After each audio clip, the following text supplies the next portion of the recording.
Oke, baiklah. Assalamualaikum warahmatullahi wabarakatuh. Waalaikumsalam warahmatullahi wabarakatuh. Alhamdulillahirrahmanirrahim, kita masih bisa berkumpul di ruang rapat SMK Negeri 1 Blida Darat dalam rangka diseminasi budaya positif yang akan dilakukan oleh kita, yaitu Bu Ayu Oktari. Sebelum memulai acara, mungkin sama-sama kita lapalkan Bismillahirrahmanirrahim. Baiklah, untuk acara selanjutnya mungkin bisa langsung akan dipandu oleh Bu Ayu. Untuk waktu dan tempatnya saya persilakan, Bu.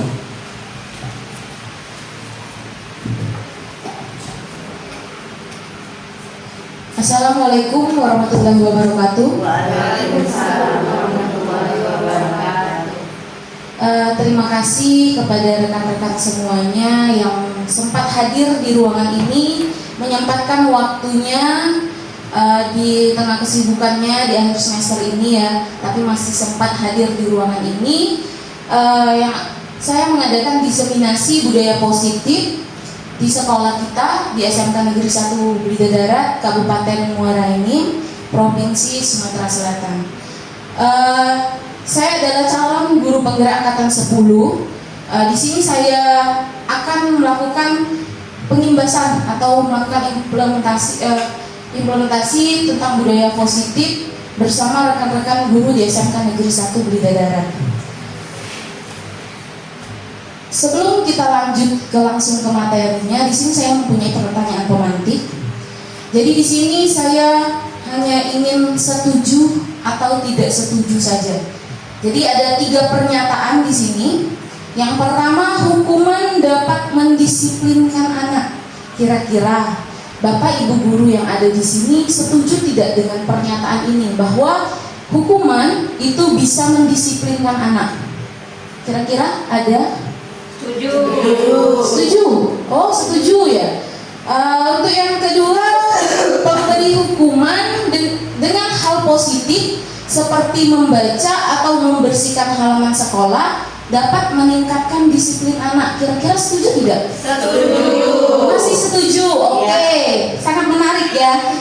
Selanjutnya di pernyataan ketiga, memberi penghargaan dapat meningkatkan motivasi belajar anak. Setuju. Masih juga setuju. Oke, terima kasih untuk partisipasinya. Untuk jawabannya nanti akan saya jelaskan di materi kita hari ini. Kita belajar tentang budaya positif di sekolah. Mengapa sih ada budaya positif di sekolah? Terus apa sih pentingnya budaya positif di sekolah? Itu yang pasti yang ada di tanda tanya kita.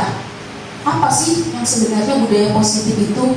Jadi budaya positif itu adalah sesuatu hal yang bisa kita lakukan secara terus-menerus, konsisten dalam waktu yang panjang. Ingat, itu adalah kita lakukan dalam waktu yang terus-menerus. Tidak ada hari ini dilakukan, semester atau bulan depan tidak dilakukan. Itu bukan budaya ya. Kalau budaya itu bisa kita lakukan setiap hari atau memang terjadwal 1 minggu sekali, itu ya, itu bisa dikatakan budaya. Kira-kira untuk di sekolah kita ini sudah menerapkan adanya budaya positif tidak? Sudah ada ya, banyak sekali budaya positif yang sudah kita lakukan di sekolah. Salah satu contohnya kira-kira apa? 3S. Iya, 3S, senyum, sapa, salam. Sekarang sudah dikenal dengan 5S, senyum, sapa, salam, sopan, dan santun. Selanjutnya kita juga ada Mestakung yang dibuat langsung oleh Ibu Kepala Sekolah kita, Ibu Romala Dewi. Kegiatan ini sebenarnya itu adalah hal kecil.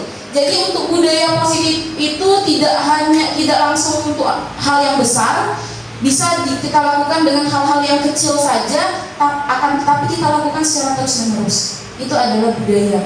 Jadi dengan Mestakung ini kita lakukan setiap hari, bisa kita lakukan setiap pagi ya, bisa juga di akhir pembelajaran kita lakukan setiap hari. Ini akan nanti membentuk karakter anak kita. Itu nanti bisa kita jadikan budaya kita. Oh, SMK Negeri 1 Blida Darat terkenal dengan budaya Mestakungnya. Itu adalah hal-hal yang positif. Selain itu kita juga ada sholat duha yang sudah kita lakukan ya. Selain itu, selain dengan siswa-siswi atau dengan muridnya, kita juga ada yang namanya kegiatan kombel yang dilakukan oleh seluruh warga SMK Negeri 1 Bidadari. Kombel ini kita lakukan 1 bulan sekali. Dan banyak sekali manfaatnya, kita berbagi praktik, itu akan menjadi budaya karena kita lakukan secara terus-menerus.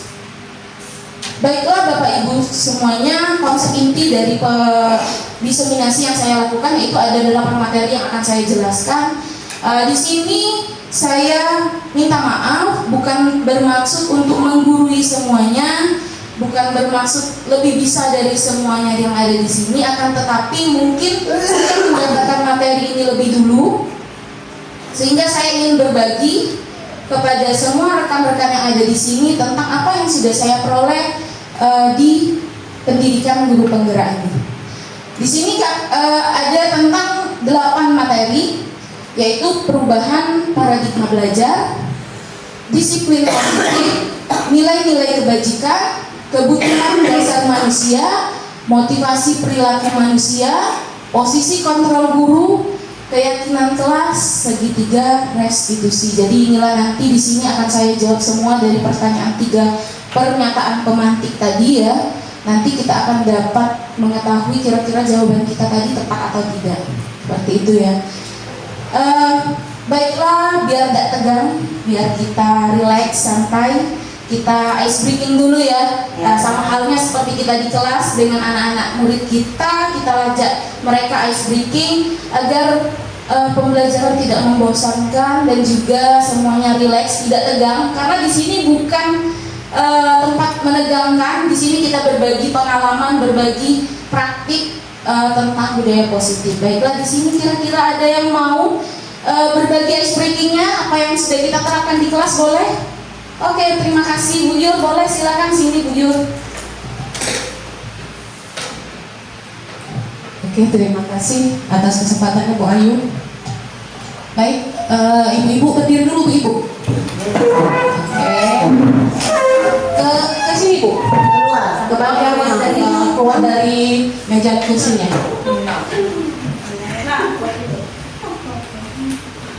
Ya, boleh di belakang boleh. Siap? Siap ibu-ibu? Ya. Bapak tidak berdiri. Oke, kita mulai.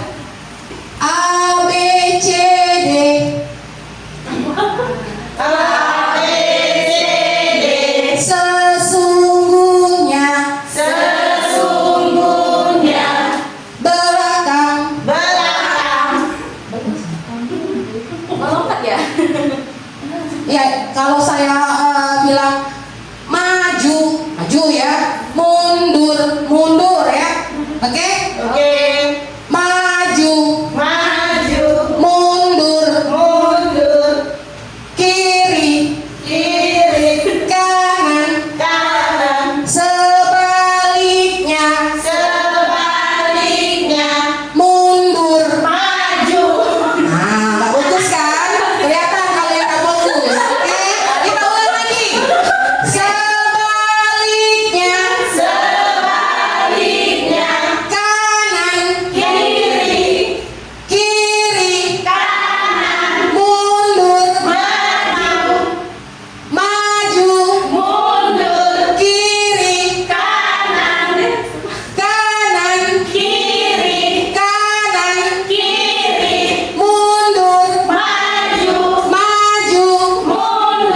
mundur. Oke, masih ada yang oke. Tangan dulu untuk semuanya. Ya, siap dulu ice breaking kita. Terima kasih Bu Ayu. Baiklah, terima kasih Ibu Yur. Alhamdulillah sudah senang ya. Setidaknya ada senyum yang bisa keluar dari wajah kita. Baiklah semuanya, sudah siap dengan materi kita? Siap ya? Oke, yang pertama tadi materi kita tentang perubahan paradigma belajar. Jadi pembelajaran paradigma baru mencakup pemetaan standar kompetensi, merdeka belajar dan asesmen kompetensi minimal, sehingga menjamin ruang yang lebih leluasa bagi pendidik untuk merumuskan rancangan pembelajaran dan asesmen sesuai dengan karakteristik dan kebutuhan peserta didik. Jadi sekarang kita sudah berada di paradigma baru ya, kurikulum merdeka. Jadi harus kita garis bawahi, kita harus melakukan pembelajaran sesuai dengan karakteristik dan kebutuhan. Oh, saya masih menges ya, habis ice breaking tadi. Jadi karakteristik dan kebutuhan peserta didik yang harus kita garis bawahi. Jadi yang sesuai, kira-kira pembelajaran yang sesuai dengan karakteristik dan kebutuhan peserta didik, pembelajaran apa kira-kira? Ada yang tahu? Pembelajaran apa yang sesuai dengan karakteristik dan kebutuhan peserta didik? Iya, benar sekali. Pembelajaran berdiferensiasi. Itu sekarang untuk kita sekarang itu adalah pembelajaran yang tidak asing lagi. Kita pasti sering sekali mendengar pembelajaran itu ya. Karena memang sekarang di paradigma baru kita, kurikulum baru kita dianjurkan menggunakan pembelajaran diferensiasi. Karena apa? Karena kita harus memberikan pembelajaran kepada murid-murid kita sesuai dengan karakter dan kebutuhannya. Kita tidak bisa memaksakan murid kita ya Bapak Ibu untuk sesuai dengan tuntutan kita. Kamu harus bisa berenang, padahal dia biasa tinggal di area pegunungan. Kamu harus tahan di daerah dingin, padahal dia berada di daerah pesisir. Tak mungkin ya. Jadi itulah kata Bapak pendidikan kita, kata Bapak Ki Hajar Dewantara, didiklah atau tuntunlah murid kita itu sesuai dengan kodratnya. Itu yang harus kita ingat. Jadi pembelajaran diferensiasi itu adalah pembelajaran yang disusun berdasarkan minat murid, berdasarkan kebutuhannya. Jadi kita memberikan perlakuan dulu, kita berikan asesmen diagnostik dulu kepada murid, bisa wawancara, bisa observasi ya. Kita tentukan, kita kelompokkan murid-murid kita. Oh ini butuhnya murid yang butuh visual misalnya. Oh ini murid yang butuh pembelajaran dengan auditori, pakai video-video. Oh ini muridnya sudah bisa menguasai materi dengan langsung menggunakan alat peraga. Oh ini masuk ke kelompok kinestetik, misalnya seperti itu ya. Jadi kita tidak memberikan perlakuan yang sama. Biasanya kita memberikan semua 30 murid kita itu sama. Buka halaman sekian, kerjakan sekian, padahal murid kita yang murid kita butuhkan bukan yang seperti itu. Bu, saya butuhnya menggambar, Bu. Saya hobi gambar. Bu, saya nggak hobi baca, saya hobinya nonton video. Itulah makanya kita sudah berada di paradigma baru, adanya pembelajaran diferensiasi. Kita memenuhi kebutuhan murid kita sesuai dengan kebutuhan dan minat mereka. Itulah yang dinamakan dengan pembelajaran berdiferensiasi. Seperti yang saya katakan tadi, Bapak Ki Hajar Dewantara kita ini Bapak pendidikan kita ya, Bapak Ki Hajar Dewantara, selaras sekali dengan paradigma baru kita sekarang. Kata Pak Ki Hajar Dewantara tadi apa? Bahwa tuntunlah murid kita, ingat tuntun ya, bukan menuntut. Harus kita ingat bahwa tugas kita sebagai pendidik itu menuntunnya, bukan menuntutnya. Ya, kita seringkali salah mengartikan, seringkali kita salah perlakuan kepada murid kita. Yang kita lakukan adalah nuntut. Kamu harus bisa menyelesaikan ini, kamu harus bisa melakukan ini. Padahal tugas kita bukan itu. Tugas kita adalah menuntunnya sampai ia bisa. Saya punya cerita dari Bapak Ki Hajar Dewantara bahwa katanya kita sebagai pendidik ini jadilah seperti seorang petani.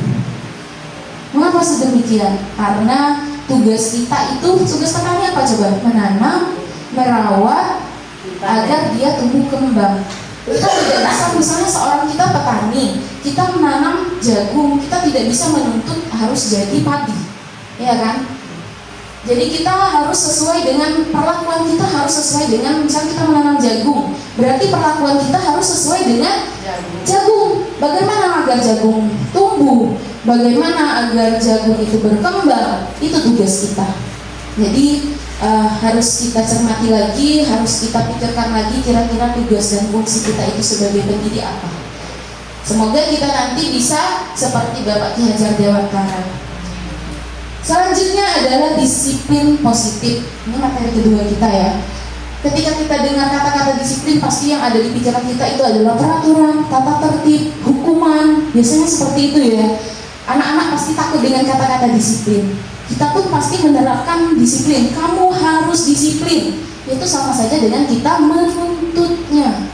Padahal tugas kita sebenarnya adalah menuntutnya. Bagaimana agar anak itu bisa disiplin. Itu ya. Jadi sebenarnya disiplin positif itu adalah proses pendisiplinan terhadap anak tanpa memberikan ancaman dan hukuman. Jadi dari pemantik kita tadi kira-kira jawaban kita benar apa tidak? Tidak ya. Jadi hukuman itu tidak mendisiplinkan anak. Hukuman itu tidak mendisiplinkan anak. Kalau kita memberikan hukuman kepada anak, otomatis akan ada penolakan di dalam diri anak. Karena itu merupakan motivasi eksternal anak. Yang kita harus tanamkan kepada murid kita yaitu motivasi intrinsik. Jadi dia harus melakukan sesuatu yang positif, harus didasari dari hatinya. Seperti itu. Saya punya video di sini. Bisa kita tonton sama-sama.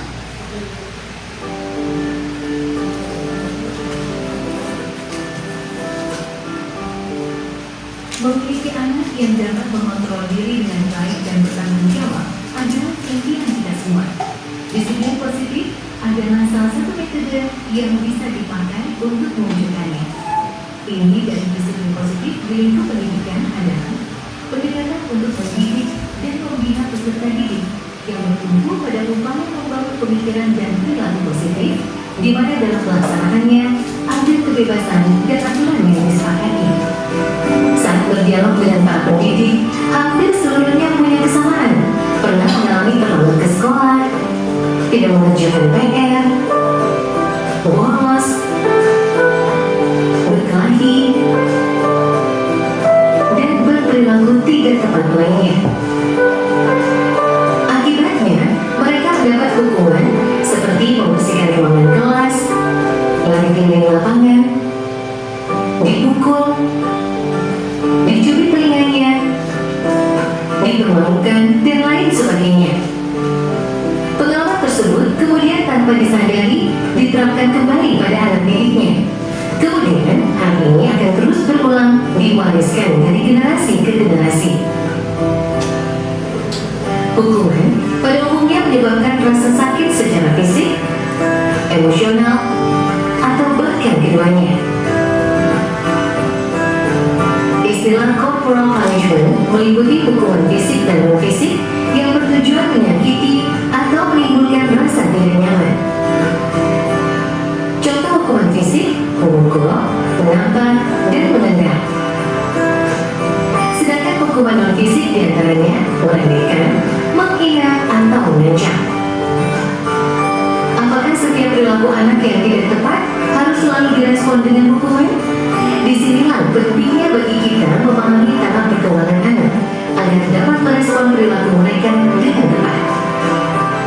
Setiap anak memiliki kecepatan pertumbuhan yang berbeda-beda. Sangat penting bagi pendidik untuk memahami dengan baik konsep tumbuh kembang anak agar dapat memegangnya sebagai prinsip dasar proses mendidik. Anak usia balita biasanya senang berlayar. Sementara anak usia sekolah dasar cenderung lebih mempercayai guru dan teman-temannya. Kemudian anak SMP berada di masa pubertas, senang mencoba hal baru dan sedang mengembangkan identitasnya. Apa yang dilihat dan didengar secara terus-menerus akan menjadi keyakinan bagi mereka dan sekaligus membentuk ekspresi serta perilakunya. Lalu, bagaimana mengatasi konflik ketika perilaku anak tidak sesuai dengan harapan orang dewasa? Konsekuensi logis di dalam disiplin positiflah jawabannya. Konsekuensi logis adalah konsep paling dasar dalam logika. Dalam pendidikan, konsekuensi logis fokus pada solusi. Anak akan diajari mentaati aturan atas dasar kesadaran dan tanggung jawab. Anak juga mendapat penjelasan mengenai konsekuensi tindakan dan empati. Ada 2 syarat kondisi dan 4 prinsip dalam penerapan konsekuensi logis. 2 syarat kondisinya yaitu membangun koneksi sebelum mengoreksi perilaku dan selalu bertanya, bukan menasihati. Kemudian 4 prinsipnya adalah 1. Beralasan, 2. Berkaitan,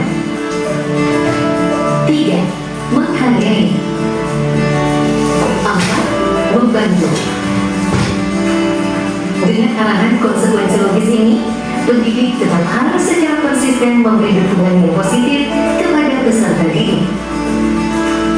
Merasakan pujian dan cinta dari orang lain seperti guru, orang tua, dan teman-teman membuat anak terdorong untuk berperilaku baik dan positif. Kalimat seperti, saya telah melihat kerja kerasmu. Saya percaya bahwa kamu dapat melakukan yang lebih baik ke depannya. Semangat seperti itu tentu akan sangat berarti bagi mereka. Beberapa hal yang perlu diperhatikan saat memberikan dorongan positif diantaranya, warna dan nada suara kita sangat penting dalam menyampaikan pesan. Hindari membandingkan anak. Fokuslah pada kekuatan dan perilaku positif mereka. Dan ajaklah anak untuk melihat kesalahan sebagai salah satu proses belajar. Beberapa prinsip dasar dapat digunakan dalam pelaksanaan disiplin positif sehari-hari. Di antaranya yaitu, pastikan kita selalu mendengarkan sebelum memberikan pendapat atau keputusan. Bedakan antara perilaku dengan kepribadian anak. Kembangkan rasa saling menghargai. Jangan sungkan memberikan dorongan.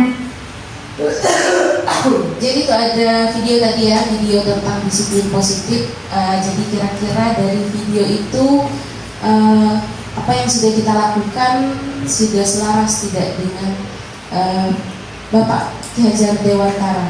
Itu semua pembelajaran paradigma baru ini selaras ya dengan apa yang sudah dicetuskan oleh Bapak Pendidikan kita, bahwa kita harus menerapkan disiplin positif. Jadi tidak ada hukuman, tidak ada ancaman terhadap murid. Selanjutnya di sini ada perbedaan hukuman dan konsekuensi. Jadi utamakan konsekuensi saja. Apabila murid kita ada yang melakukan pelanggaran atau kesalahan, jangan langsung diberikan hukuman, karena ingat hukuman itu akan berdampak buruk untuk karakter murid-murid kita. Jadi di sini ada perbedaannya. Kalau hukuman, biasanya hukuman itu ya kita berikan secara instan tanpa adanya tulisan. Misalnya kalau anak-anak kita datang terlambat, kita langsung suruh mereka berlari, kita langsung suruh mereka push up, misalnya ya, tidak sesuai dengan apa yang mereka langgar. Makanya kita usahakan kita terapkan konsekuensi saja daripada ancaman. Misalnya murid kita tidak mengerjakan PR, kita kasih hukumannya bukan berupa hukuman fisik, karena jatuhnya itu menjadi hukuman. Kita kasih konsekuensi. Kira-kira kalau tidak mengerjakan PR yang selaras dengan apa yang mereka langgar itu apa? Misalnya mereka bisa kita berikan PR yang sama dengan ditambah lagi dengan soal yang berbeda. Itu selaras, itu yang namanya konsekuensi. Memang ada aturannya. Misalnya kita anak-anak kita ke dunia luar, pada saat kita tidak menggunakan helm, pasti kita ditangkap oleh polisi. Polisi pasti memberikan konsekuensi. Itu bukan hukuman yang diberikan. Kalau kita ditilang ya, itu bukan hukuman, itu namanya konsekuensi karena memang ada aturannya. Tapi kalau misalnya polisi itu menyuruh kita push up, baru itu yang namanya hukuman. Itu beda hukuman dengan konsekuensi ya. Misalnya murid kita mengambil pena temannya, konsekuensinya apa? Mereka harus mengganti dan minta maaf. Itu konsekuensinya. Jangan kita suruh hal yang negatif. Jangan kita suruh sesuatu yang mengancam fisiknya. Apalagi sampai kita menggunakan kata-kata yang kasar. Itu sering sekali terjadi di kita dunia pendidikan ya. Kita memberikan kata-kata yang kasar kepada murid-murid kita. Padahal tugas kita sebagai pendidik adalah menuntunnya. Kita mengeluarkan ancaman, kita mengeluarkan kata-kata yang kira-kira menyakitkan hati. Semoga kedepannya kita tidak lagi memberikan sesuatu hukuman kepada murid kita. Berilah konsekuensi saja, jangan beri hukuman. Kita berikan konsekuensi sesuai dengan apa yang mereka langgar. Itu harus kita terapkan ya. Selanjutnya di sini ada beberapa tindakan ya, ada 7 tindakan. Kira-kira itu termasuk hukuman atau itu termasuk konsekuensi. Dari penjelasan tadi kita bisa menentukan yang mana hukuman, yang mana konsekuensi ya. Yang pertama, mencatat 100 kali di dalam buku kalimat, saya tidak akan terlambat lagi. karena terlambat ke sekolah. Kira-kira itu hukuman atau konsekuensi? Hukuman atau konsekuensi? Ada yang hukuman, ada yang konsekuensi. Nanti kita lihat ya jawabannya, kira-kira hukuman atau konsekuensi. Yang kedua, lari mengelilingi lapangan basket 2 kali karena terlambat hadir ke sekolah. Hukuman pastinya ya, karena tidak ada sangkut pautnya antara datang terlambat dengan keliling. Ya. Selanjutnya hukuman. Murid diminta untuk push up 5 kali karena tidak menggunakan masker ke sekolah. Hukuman. Menggantikan kertas tugas teman yang telah dicoret-coret. Konsekuensi ya, karena sesuai dengan apa yang dia lakukan. Membersihkan tumpahan air di meja tulis karena tersenggol pada saat belajar. Itu juga masuk konsekuensi. Murid disuruh untuk tidak mengenakan sepatu seharian di sekolah karena tidak mengenakan sepatu hitam. Itu hukuman ya, karena tidak sesuai dengan apa yang dia perbuat. Lari mengelilingi lapangan basket 2 kali karena terlambat 10 menit untuk pelajaran PJOK. Itu konsekuensi. Coba kita lihat jawabannya benar atau tidak. Oke, tepuk tangan untuk semuanya. Itu jawabannya sudah benar sekali. Selanjutnya kita langsung masuk ke nilai-nilai kebajikan. Jadi Bapak Ibu semua, kita harus menanamkan nilai-nilai kebajikan kepada murid-murid kita sesuai dengan profil pelajar Pancasila, yaitu yang pertama beriman, bertakwa kepada Tuhan Yang Maha Esa, dan berakhlak mulia, mandiri, bernalar kritis, berkebinekaan global, bergotong royong, kreatif. Pastinya kata-kata ini tidak asing di telinga kita karena kita lakukan di setiap hari. Kita membentuk karakter murid-murid kita sesuai dengan profil pelajar Pancasila. Selain itu, ada lagi tidak yang perlu kita tanamkan nilai-nilai kebajikan kepada murid selain profil pelajar Pancasila? Kira-kira apa? Apa? Sopan dan santun. Selanjutnya apa lagi? Ada tadi tidak? Kita pastinya harus menerapkan nilai kebajikan seperti harus bertanggung jawab. Itu ya. Jadi dengan kita menerapkan nilai-nilai kebajikan, maka akan timbul motivasi intrinsik di dalam diri murid-murid kita. Selanjutnya, kebutuhan dasar manusia.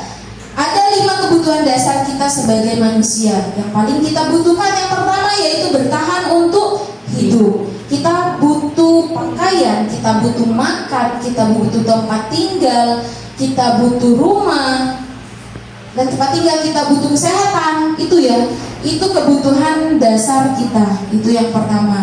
Yang kedua, kasih sayang dan rasa diterima. Pastinya kita butuh dikasih sayang oleh keluarga, oleh teman-teman kita, oleh lingkungan kita, pastinya itu ya.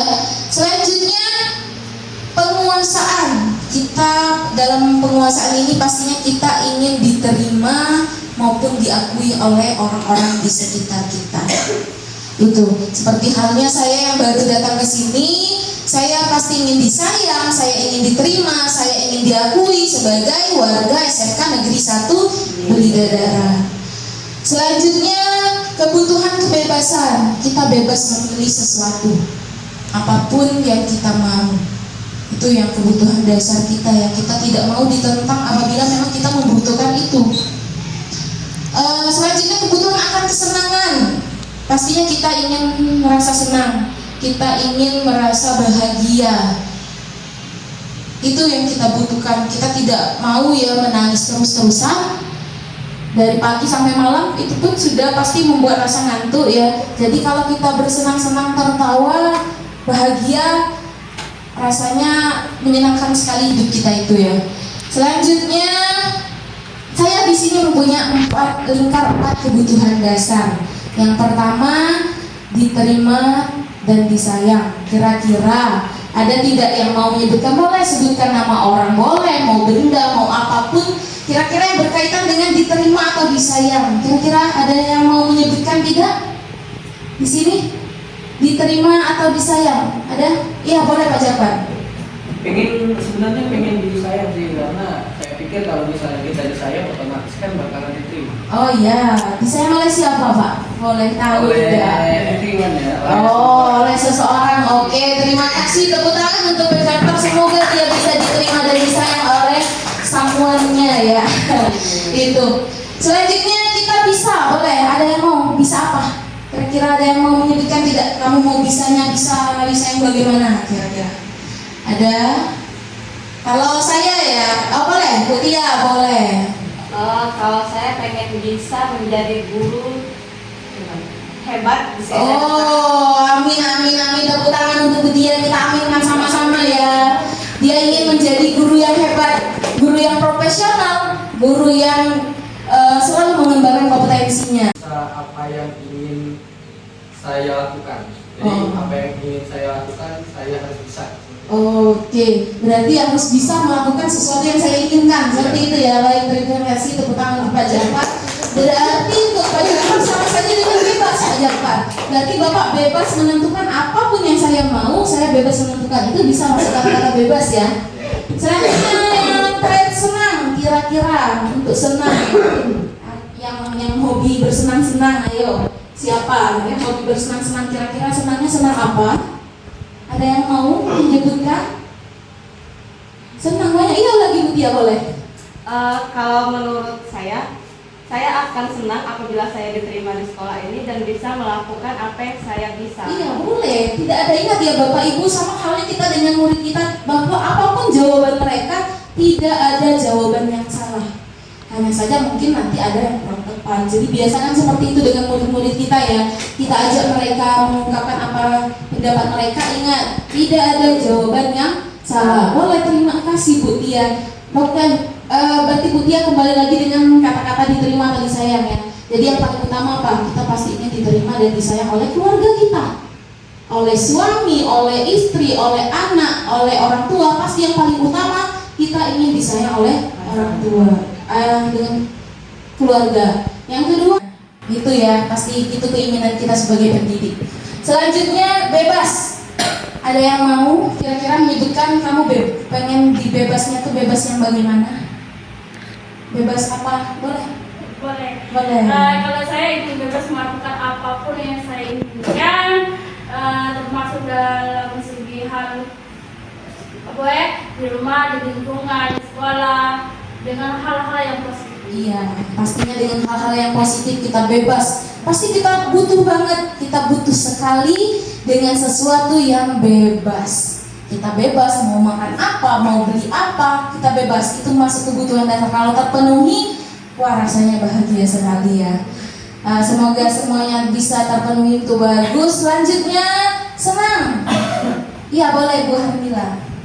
Pastinya saya mau senang di setiap sudut. Oh, mau senang tertawa terus ya. Contohnya di sekolahan dan di keluarga. Oh, ya kita aminkan sama-sama. Terima kasih untuk semuanya. Terima kasih sudah menyebutkan. Otomatis kita pastinya yang pertama sekali kita ingin diterima dan disayang dimanapun kita berada, gitu ya. Mati dulu.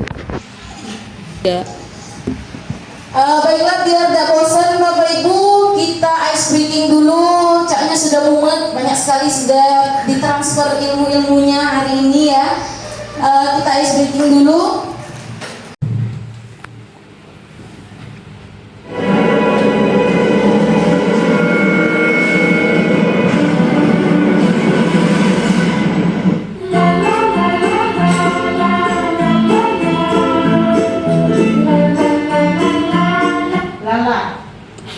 Kira-kira dari gambar nomor 1 ada gambar apa itu? Ada cabai ya? Ada lalat. Kira-kira apa? Ya boleh Bu Tia apa? Tai lalat. Oh, tai lalat. Coba kita lihat ya, benar atau tidak? Jawabannya tai lalat.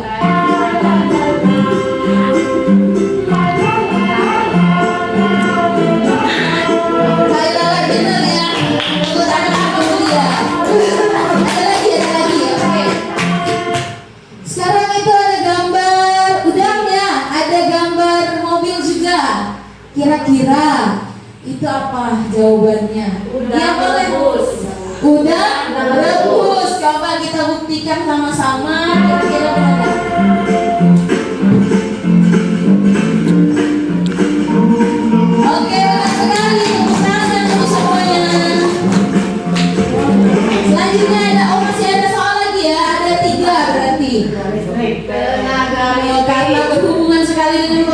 sekarang ya yang susah listrik. Kita ada tenaga listrik, coba kita buktikan.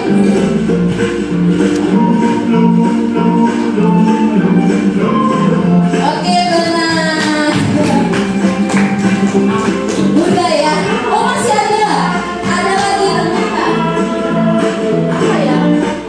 Tuang air. Tuang air. Oh iya, Bapak tua ya. Oke, coba kita lihat. Iya, betul sekali. Masih ada tidak? Coba.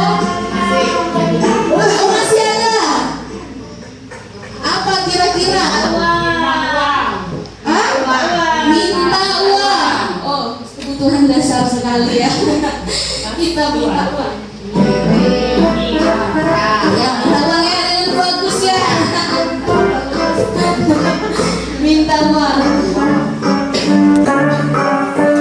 Nah, itu ada gambaran itu. Potongan harga. Coba benar apa tidak? Oke, benar sekali. Habis kayaknya ya, aku masih tunggu ya. Oh, masih. Senam otak. Coba senam otak. Benar atau tidak? Iya, benar sekali. Tepuk tangan untuk kita semua. Terima kasih. Kayaknya kita sudah senam ya, otak kita sudah senam hari ini. Oke, Bapak Ibu semuanya, kita lanjut lagi biar waktu kita tidak kita habiskan begitu saja, biar cepat selesai ya. Selanjutnya ada motivasi perilaku manusia. Ada 3 motivasi perilaku manusia. Yang pertama, untuk menghindari ketidaknyamanan atau hukuman. Biasanya murid-murid kita melakukan sesuatu yang positif karena dia menghindari ancaman. Tapi pada saat kita tidak ada di sana, mungkin saja dia bisa melakukan hal-hal yang negatif. Makanya itu termasuk dalam motivasi eksternal atau ekstrinsik. Selanjutnya, untuk mendapatkan imbalan atau penghargaan dari orang lain. Itu pun motivasinya ekstrinsik. Misalnya kita suruh murid kita, siapa yang berani maju ke depan, akan ibu kasih hadiah. Pasti banyak yang angkat tangan, saya bu. Karena apa? Karena ada hadiahnya. Pada saat pertemuan selanjutnya, kita suruh lagi anak murid maju ke depan, tapi kita tidak bawa hadiah. Kebanyakan anak murid kita hanya duduk mantap melihat saja ke depan. Itu namanya motivasi ekstrinsik atau eksternal ya.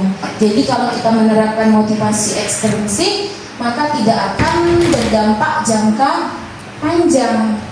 Jadi yang ketiga, untuk menjadi orang yang mereka inginkan dan menghargai diri sendiri dengan nilai-nilai yang mereka percaya. Itu termasuk dalam motivasi intrinsik. Jadi nanti timbul, makanya kita harus menanamkan nilai-nilai kebajikan tadi, akan timbulnya motivasi intrinsik. Jadi kira-kira kalau saya melakukan itu nantinya akan berdampak buruk untuk saya. Nah, jadi dia berpikirnya seperti itu yang harus kita latih kepada murid-murid kita. Nah, di sini ya itu sudah ada. Berarti yang ketiga itu adalah motivasi internal. Jadi yang harus kita terapkan adalah yang ketiga. Kita harus menanamkan motivasi intrinsik. Selanjutnya, materi selanjutnya kita yaitu posisi kontrol guru. Bapak Ibu lihat di situ ada 5 posisi. Kira-kira apakah Bapak Ibu pernah menempati posisi itu ataupun semuanya? Mungkin ada beberapa atau semuanya ya. Yang paling sering kita tempati yaitu adalah posisi penghukum dan pembuat rasa bersalah. Itu yang paling sering kita menempatkan posisi kita. Selanjutnya ada posisi teman. Biasanya teman banyak ke guru wali kelas biasanya ya, walaupun ke guru-guru mata pelajaran juga banyak, tapi mungkin agak jarang kita temui ya. Posisi pemantau biasanya yang memegang peraturan itu guru BK, wali kelas, kesiswaan itu ya. Jadi posisi pemantau itu misalnya kita anak melakukan kesalahan, anak kamu itu tidak sesuai dengan tata tertib, poin kamu tinggal sekian, itu biasanya guru BK ya. Itu namanya posisi pemantau. Dikit-dikit dia menyinggung tata tertib, dikit-dikit menyinggung tata tertib itu ya. Selanjutnya ada posisi manajer. Posisi manajer ini kita meletakkan diri kita bisa sebagai temannya juga, bisa sebagai yang memecahkan permasalahan itu ya. Jadi di sini ada penjelasannya bahwa posisi penghukum dan posisi pembuat rasa bersalah itu adalah posisi yang gagal, apalagi pembuat rasa bersalah. Misalnya kita bisa sering sekali kita menyebutkan orang tua kamu nak sudah sekolahin kamu susah payah cari uang, kamu malah seperti ini. Biasanya kita seperti itu ya. Biasanya kita selalu membuat anak itu rasa bersalah. Kamu tidak kasihan misalnya dengan bapak itu, padahal bapak itu sudah dekat dengan kamu, sudah baik dengan kamu. Jadi timbulnya nanti anak itu merasa bersalah. Jadi timbul rasa-rasa pesimis di dalam diri anak-anak. Jadi posisi yang paling ideal itu adalah posisi manajer ya. Untuk teman dan pemantau boleh kita lakukan, akan tetapi jangan terus menerus. Selanjutnya adalah keyakinan kelas. Untuk keyakinan kelas ini berbeda dengan peraturan kelas ya. Biasanya itu disebut sebagai kesepakatan. Jadi untuk keyakinan kelas itu biasanya sesuatu yang positif. Kata-katanya pakai kata-kata positif. Kalau ke peraturan kelas biasanya halnya yang negatif. Kita bisa menyebutkan tidak boleh datang terlambat, tidak boleh mengenakan sepatu berwarna. Itu ya biasanya peraturan. Kalau keyakinan itu kita menggunakan kata-kata yang positif. Misalnya kita harus bertanggung jawab, misalnya kita harus disiplin, kita harus menghargai teman-teman kita. Itu yang namanya kesepakatan kelas. Saya punya video, mungkin kira-kira ini akan menambah pengetahuan bagi Bapak Ibu setelah menonton video ini.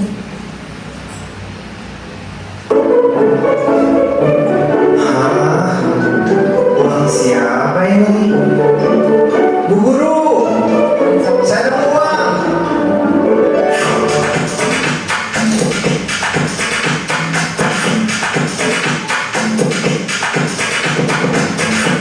Apa itu keyakinan kelas?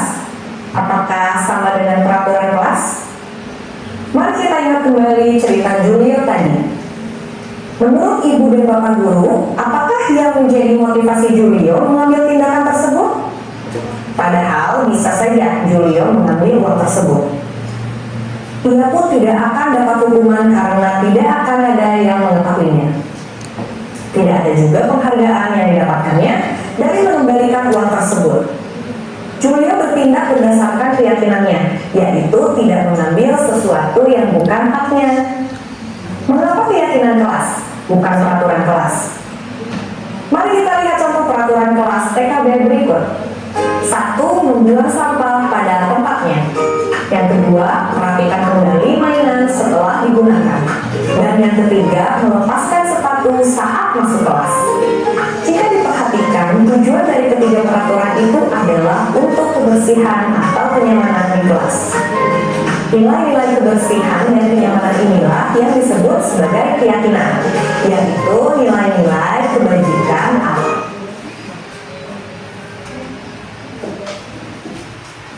Jadi itu ya Bapak Ibu, nilai-nilai kebajikan yang harus kita tanamkan di dalam keyakinan kelas ini.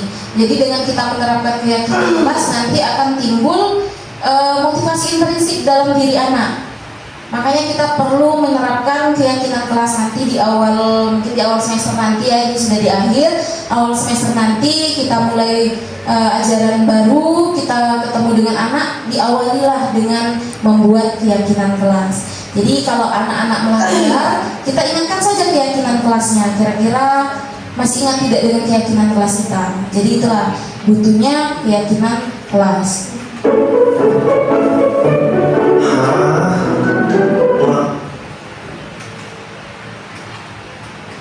Nah, itu adalah contoh keyakinan kelas yang sudah saya buat bersama murid-murid.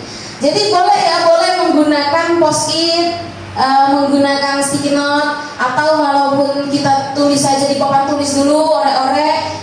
Ingat, keyakinan kelas harus melibatkan seluruh murid. Kita tanya dulu kira-kira mereka inginnya yang seperti apa. Nanti boleh kita simpulkan menggunakan kalimat-kalimat positif. Kira-kira mereka ingin sepakatnya yang seperti apa, itu ya. Nanti itu akan kita tanamkan di dalam kelas itu. Kira-kira ada aturannya di dalam kelas ini, tapi menggunakan keyakinan kelas dengan hal-hal yang positif.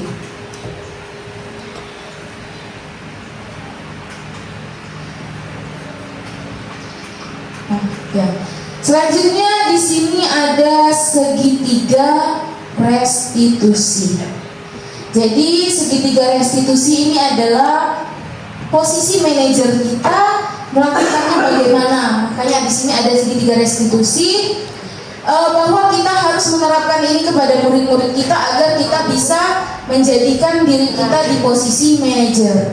Yang pertama, kita harus menstabilkan identitas. Misalnya kita panggil dulu, ingat ya semuanya, bahwa kita harus manggil anak-anak kita itu, misal kita ingin menegur atau mengetahui apa yang diperbuatnya, panggil anaknya ke ruangan kita. Jangan ditegur di depan orang banyak karena akan menimbulkan rasa malu. Jadi mungkin anak itu jadi akan melakukan sesuatunya yang lebih parah lagi dari itu, ya. Makanya kita panggil dulu, mungkin hanya 4 mata boleh. Biasanya guru BK yang sering sekali menjadi posisi yang seperti ini, ya. Panggil anaknya, misalnya kita tanya dulu, kira-kira kamu tahu tidak kenapa ibu panggil kamu ke sini? Misalnya seperti itu, ya. Gak tahu, Bu. Oh, ibu tadi dengar katanya mungkin kamu tadi katanya melempar tas teman kamu ke depan misalnya. Oh iya, Bu, gak apa-apa misalnya. Kita stabilkan dulu, kita stabilkan dulu identitasnya, kita tenangkan dulu agar dia bisa dewasa bercerita dengan kita. Gak apa-apa. Semua orang pasti pernah melakukan kesalahan. Ibu pun mungkin pernah melakukan kesalahan.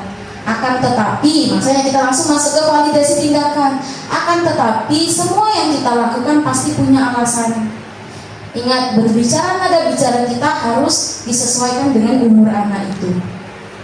Kalau dengan anak yang kita SMA sudah remaja, ya, pastinya kita agak sedikit tegas, tapi dilembutin. Kira-kira alasannya apa, Nak? Kita selesaikan sama-sama, Nak, permasalahan kita. Ada ibu di sini, kamu tidak sendiri. Jadi dengan kita menyebutkan, oh ada ibu, berarti saya ada yang tempat bercerita, saya ada orang yang membela saya. Jadi seperti itu, ya, dalam pikiran anak-anak kita itu. Kadang-kadang murid-murid kita itu melakukan kesalahan karena hanya ingin minta perhatian. Kebanyakan seperti itu. Selain ada masalah di luar, mungkin dia hanya minta perhatian karena di luar mungkin mereka kurang adanya perhatian, mungkin, ya. Jadi dia cari-cari masalah di sekolah agar guru-gurunya perhatian dengan dia. Jadi kita tanya, kira-kira yang kamu lakukan itu alasannya apa? Mengapa kamu demikian? Jadi kita lembutin. Langsung saja kita langsung ke menanyakan keyakinan. Misalnya dia sudah sebutkan, oh iya, Bu, saya lempar karena dia ngejek saya, Bu, jadi saya lempar tasnya. Jadi itu alasan mereka. Terima semua alasan.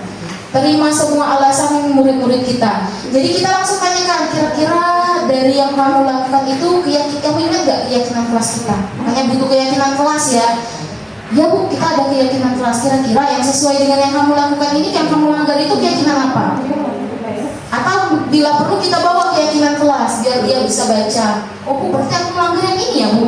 Iya, kamu sudah melanggarnya. Tapi kan kamu punya alasan. Jadi kita selesaikan sama-sama, yuk.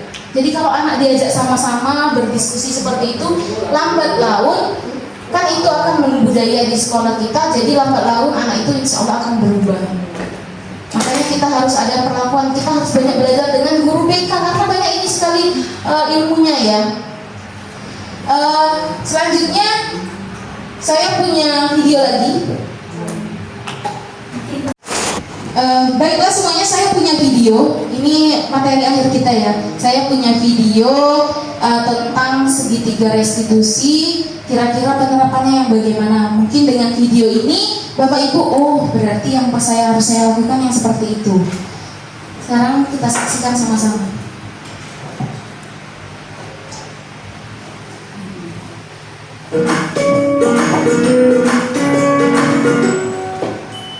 Salam dan bahagia Ibu dan Bapak guru hebat. Pada video kali ini kita akan membahas tentang salah satu program disiplin positif yang diterapkan di lingkungan sekolah yang dikenal dengan nama restitusi.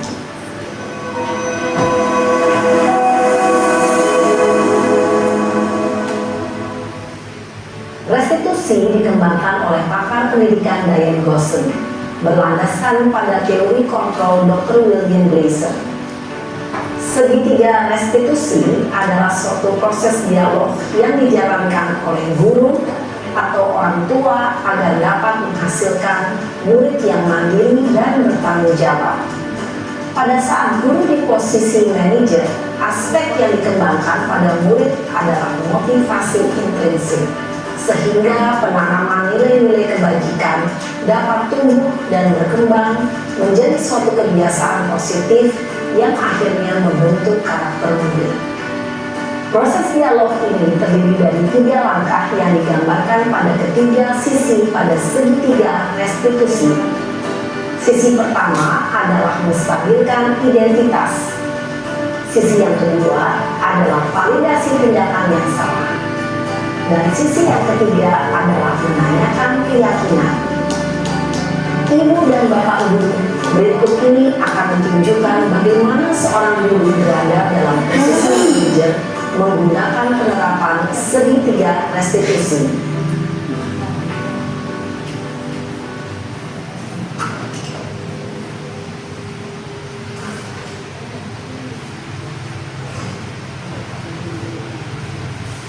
Siang Sarah. Siang Pak. Sudah lama nggak ketemu Sarah? Kenapa hari ini ada di sini? Kesel Pak, kesel banget. Masa aku dikatain Pak fitnah Pak? Ya aku marah Mas. Aku balik katain Eka di depan kelas. Kesel banget. Oh begitu. Ya pasti kamu marah dan kesal. Bapak juga akan marah apabila ada yang menuduh Bapak seperti itu. Kemudian pada saat itu kamu mau melakukan apa? Ya saya langsung ngatain Eka lah Pak. Kesel banget. Saya bentak-bentak dia di depan teman-teman lain. Oh begitu. Pasti kamu melakukan seperti itu karena suatu alasan tertentu bukan? Iyalah, masa saya diam saja Pak? Ya saya bela diri lah. Masa saya dituduh tukang fitnah? Ya wajar lah. Mempertahankan harga diri itu sesuatu yang penting buat kamu. Untung kamu tidak bertindak lebih gegabah lagi, hanya membentak-bentak. Iya Pak. Untung saya masih bersabar dan hanya membentak saja. Sudah gemes padahal, saya pasti bela diri lah. Ya pasti ya. Tapi kamu memilih untuk tetap bertahan dan bersabar. Kamu memilih untuk tidak berbuat lebih parah lagi bukan? Iya. Nah, sekarang coba kita lihat lagi tindakan kamu yang bentak-bentak Eka di kelas. Tindakan kamu itu kira-kira sesuai dengan keyakinan kelas atau prinsip kamu tidak? Enggak lah Pak. Capek Pak jadi pemarah. Jadi keyakinan atau prinsip mana yang kurang sesuai dengan keinginan kamu? Ya, saya sebenarnya sangat menghargai orang lain. Mungkin saat itu saya menjadi emosi, jadi tidak menunjukkan sikap itu. Kamu meyakini tidak? Menghargai orang lain itu penting buat kamu. Yakinlah Pak. Iya, setuju. Kita harus saling menghargai. Namun, ada juga keyakinan yang kita sepakati yang perlu kita jalankan apabila kita sedang marah, bukan? Ya, saya bisa lebih proaktif, mulai dengan diri sendiri. Saya bisa jadi lebih bersabar, mengambil waktu jeda untuk berpikir mau apa selanjutnya. Kira-kira kamu bersedia memperbaiki masalah ini tidak? Bersedia Pak. Kalau kamu memperbaiki masalah ini, kamu akan menjadi orang seperti apa? Saya akan menjadi orang yang bertanggung jawab kali ya Pak. Dan senantiasa proaktif. Iya, menurut kamu bagaimana rasanya menjadi orang seperti itu? Ya nyaman lah, bangga bisa bersabar dan menahan diri. Baiklah kalau begitu. Yuk kita pikirkan bagaimana memperbaiki masalah ini.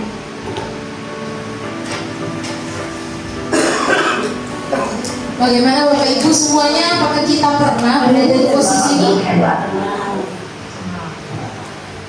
Apakah kita pernah berada di posisi ini? Pasti pernah. Akan tetapi mungkin saja belum sepenuhnya ya. Tapi pasti pernah, tapi belum sepenuhnya. Akan tetapi untuk selanjutnya, semoga setelah dari diseminasi budaya positif ini, kita lebih memperbaiki tingkah dan laku kita sebagai pendidik agar nantinya kita bisa membentuk karakter murid-murid kita di masa depan. Baiklah, di sini saya punya refleksi. Nah, saya kirim ke WA grup kita ya. Nanti saya kirim, nanti boleh diisi. Ada pertanyaan-pertanyaan nanti di situ. Minta tolong Bapak Ibu isi sesuai dengan materi yang sudah kita dapatkan hari ini. Baiklah Bapak Bapak Ibu semuanya, saya berterima kasih atas waktu dan tempatnya. Bapak Ibu meluangkan waktu yang sangat banyak untuk saya di sini mengadakan diseminasi budaya positif. Saya minta maaf apabila ada kata-kata yang kira-kira berkurang berkenan, yang dari baik yang sengaja maupun yang tidak disengaja. Semoga tujuan kita sama, untuk mencerdaskan murid-murid kita, untuk mengembangkan kompetensi kita yang tentunya yang kita selalu merasa kurang.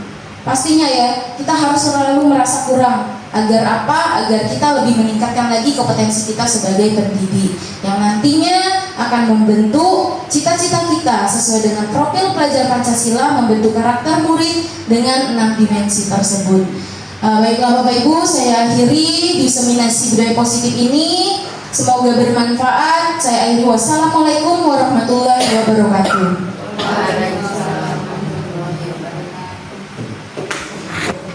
Bu Ayu sudah sharing-sharing banyak materi tadi melalui kegiatan diseminasi budaya positif ini. Semoga materi yang sudah dibagikan oleh Bu Ayu itu dapat kita pedomi, dapat menjadi tuntunan kita, sehingga kita dapat meningkatkan kualitas pendidikan kita baik di sekolah kita sendiri maupun di luar sana. Saya selaku moderator meminta maaf apabila saya berkata yang salah atau kata-kata saya ada yang salah. Saya akhiri, wabillahi taufik walhidayah. Wassalamualaikum warahmatullahi wabarakatuh. Waalaikumsalam.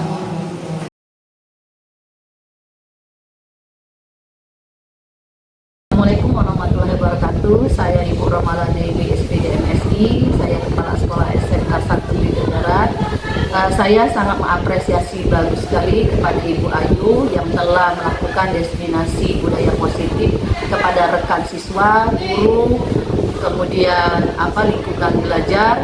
Semoga apa yang dilakukan oleh Bu Ayu dalam kegiatan ini itu berlangsung terus-menerus, dan saya sebagai kepala sekolah sangat mendukung penuh dalam program yang diikuti oleh Ibu Ayu untuk gerakan guru penggerak ini.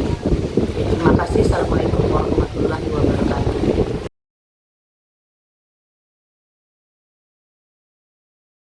Assalamualaikum warahmatullahi wabarakatuh.